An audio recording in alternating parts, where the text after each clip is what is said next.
and welcome to ESL 3-4. This week we're talking about the vocabulary of banking and finance.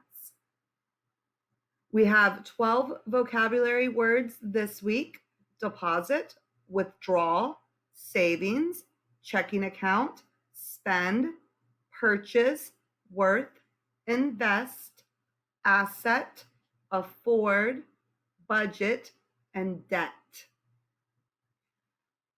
Let's take a minute to read over these definitions. You may want to write them down in your notebook or use them to create sentences of your own.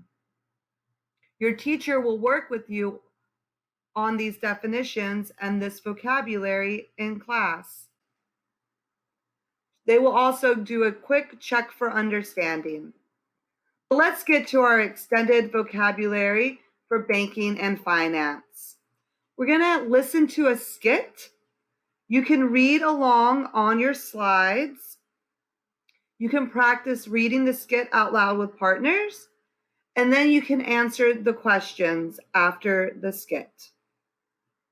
Here's our cast of characters. We have Mike, the supervisor, Jim, the banker, Jill, the teller, and Mr. Lockbarn, the customer.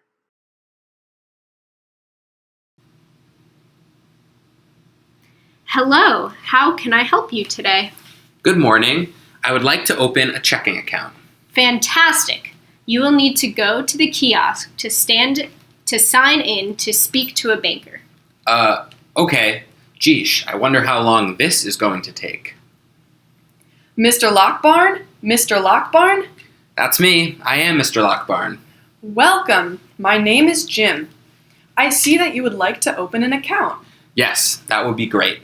Okay, please follow me to my desk and we will get you all set up. Okay, Mr. Lockbarn, can I please see your ID or driver's license? Sure, here it is. Thank you. Okay, let me just scan that. Everything looks in order. How much would you like to deposit? 5 gold bars.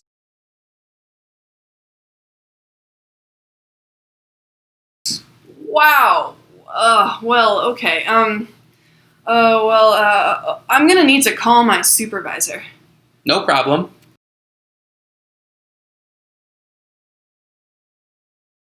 Bidding, bidding, bidding, bidding.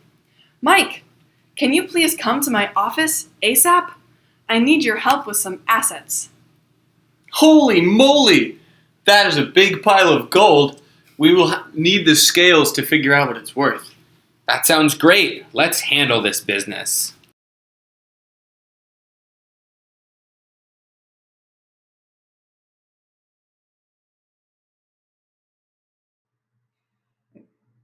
Check for understanding, look at these questions, fill in the blanks, make sure you're ready to conversate with your partners in class. Here are some more questions. These questions are true or false. Look at them and be ready to talk about them with your classmates. One more thing to do today is to practice the skit with a partner and your classmates, and then use the chart to calculate the value of Mr. Lockbarn's gold and fill out his deposit slip for him. So here is a chart. It displays the values of precious materials, the different types of precious materials, and different units of currency: dollars, yen, and euro. How much is Mr. Lockbarn's gold worth in dollars? When you figure that out, please work with your classmates to fill out this form. Hi, and welcome back to ESL 3-4, Banking and Finance. We hope you enjoyed the first part of class and conversating with your classmates. Today is Practical Skills Standard. This is the official way to put it. We will use could, should, and would, which modal verbs, to show obligation or the expressing of an opinion, a set of options, or intention, respectively, in an academic or real world context. What that means is we will use would, could, and should appropriately and in a real world context. So We talked about Mr. Lockbarn before, and he has $300,000 approximately. What would you do if you had a lot of money? Would you do what you should? Could you be tempted to waste it? Here are some common investments. Which of these do you have? Which of these investments would you like? This is Mr. Lockburn. He has 5 bars of gold, which is worth a lot of money. We can see what he's thinking about buying. Are those good investments? Is that what he should buy? What should he do with his money? Should can be used to show obligation, give recommendation, or even an opinion. For example, you should stop eating fast food. You should pay your bills on time. You should treat all people with respect. You should wash your vegetables before cooking them. Mr. Lockbarn has about $300,000. How should he invest it? Read over these sentences before class and be prepared to conversate with your classmates. What do you think Mr. Lockbarn should do? Could is the second word we'll look at. Could can be used to suggest a possibility. For example, I could make tacos for dinner, or I could make spaghetti.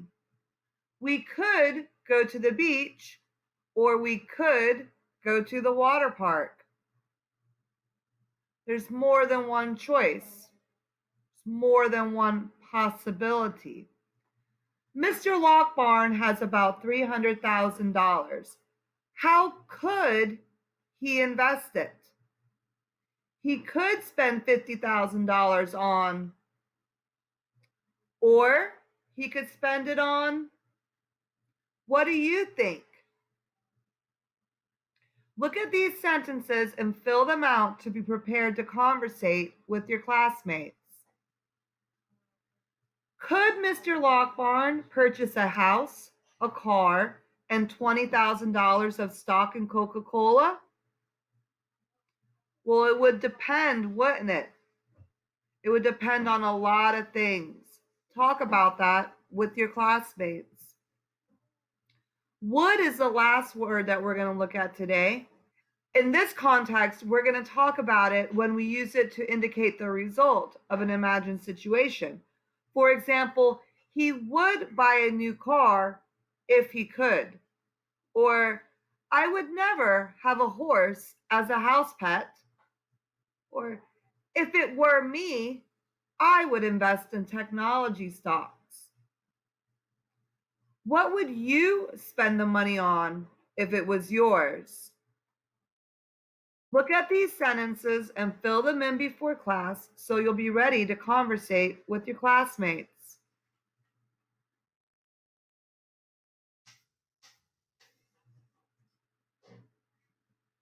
All right, thanks. Enjoy your conversation and see you next time.